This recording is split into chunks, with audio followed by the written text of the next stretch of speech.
নমস্কার বন্ধুরা, আমি দেবজ্যোতি। আর আপনারা দেখছেন রামতুর ছাদ বাগান।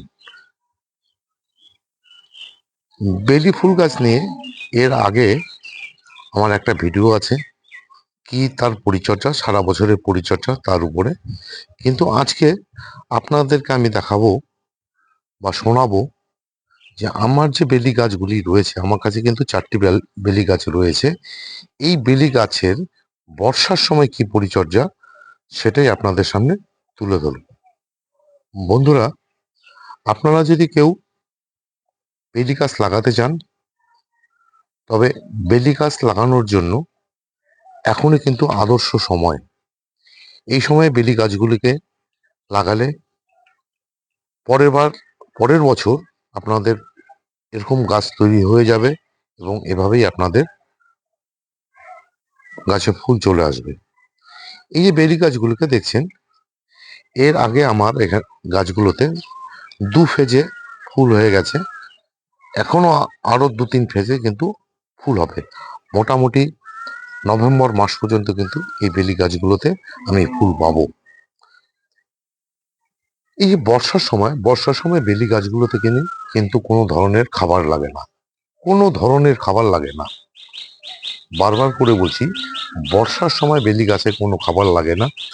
এই যে বৃষ্টি হচ্ছে, এই যে বৃষ্টির জল পাচ্ছে, এই বৃষ্টির জলে কিন্তু বেলি গাছের পক্ষে, গ্রোথের পক্ষে এবং এর ফুল ফোটানোর জন্য যথেষ্ট। এই গাছগুলোতে এই সময় কোনো রকম খাবার দাবার প্রয়োজন নেই।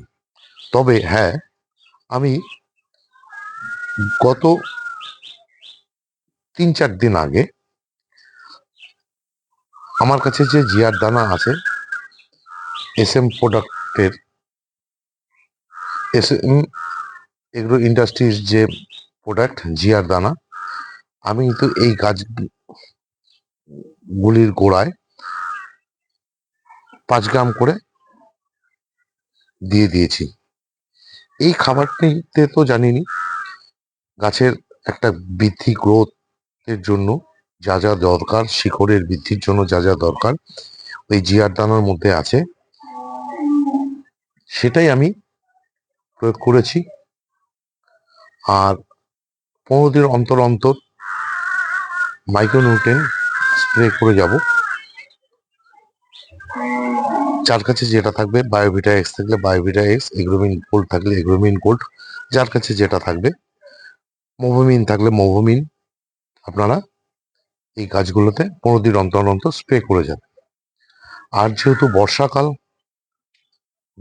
বর্ষাকালে গাছের মধ্যে বৃষ্টির জল পেয়ে সারাদিন মাটি ভেজা থাকে, তার জন্য কি হয়, গাছগুলোতে কিন্তু ফাঙ্গাস লাগার একটা চান্স থাকে, মানে সম্ভাবনা থাকে। এই গাছগুলোতে যেন কোনো ধরনের ফাঙ্গাস জনিত কোনো রোগ না হয়, তার জন্য আপনারা প্রতি সপ্তাহে যে কোনো একটা ফাঙ্গিসাইড স্প্রে করে যাবেন। আর এই গাছগুলোতে কিন্তু খুব পোকার একটা উপদ্রব হয় এই সময়, বর্ষার সময়।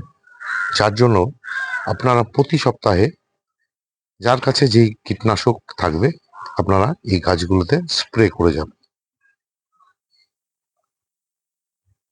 এই ছিল আজকে বেলি গাছের বর্ষায় কি পরিচর্যা, আমি কি করি, সেটাই আপনাদের সামনে তুলে ধরলাম। যদি আমার এই ভিডিওটি আপনাদের ভালো লেগে থাকে, তাহলে লাইক দেবেন, কমেন্ট করবেন এবং এ ধরনের বিভিন্ন নিত্য নতুন ভিডিও পেতে চাইলে আমার চ্যানেলটি সাবস্ক্রাইব করবেন। ভালো থাকবেন, সুস্থ থাকবেন, সবুজের সাথে থাকবেন। ধন্যবাদ।